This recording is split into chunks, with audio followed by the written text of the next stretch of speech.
चीन लगातार अपनी रक्षा ताकत बढ़ाने पर काम कर रहा है। अब चीन ने एक नई हाइपरसोनिक मिसाइल का परीक्षण किया है।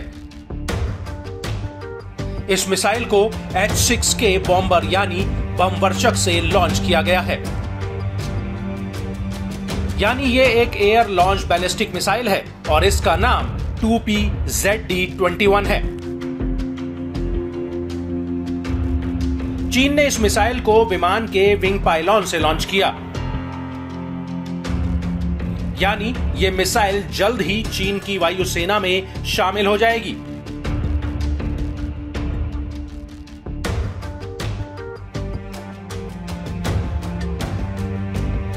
चीन ने मिसाइल की ताकत या क्षमता का कोई खुलासा नहीं किया है,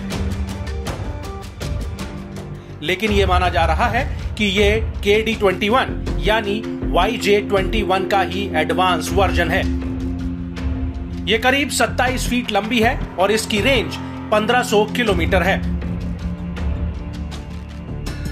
टारगेट पर निशाना लगाते समय इस मिसाइल की गति 4770 किलोमीटर प्रति घंटा थी, जबकि इसकी अधिकतम स्पीड 7408 किलोमीटर प्रति घंटा हो सकती है। अगर चीन इस मिसाइल का इस्तेमाल भारत के लिए करता है, हालात गंभीर हो सकते हैं, क्योंकि हाइपरसोनिक मिसाइलों को रोकने की क्षमता और तकनीक फिलहाल देश में नहीं है। यह मिसाइल बहुत हद तक रूस के किंझल मिसाइल की तरह दिखती है। किंझल भी हाइपरसोनिक मिसाइल है जिसका इस्तेमाल रूस ने यूक्रेन पर कई बार किया है। इस मिसाइल का एक वीडियो भी जारी किया गया है।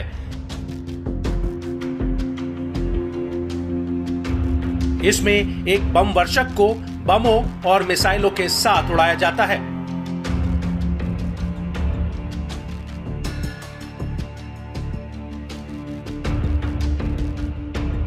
हाइपरसोनिक मिसाइल अमेरिका, रूस और चीन के पास है। उत्तर कोरिया ने भी हाल ही में यह दावा किया है कि उसने हाइपरसोनिक मिसाइल विकसित कर ली है। खास बात यह है कि भारत भी ऐसी मिसाइल को विकसित करने में जुटा हुआ है।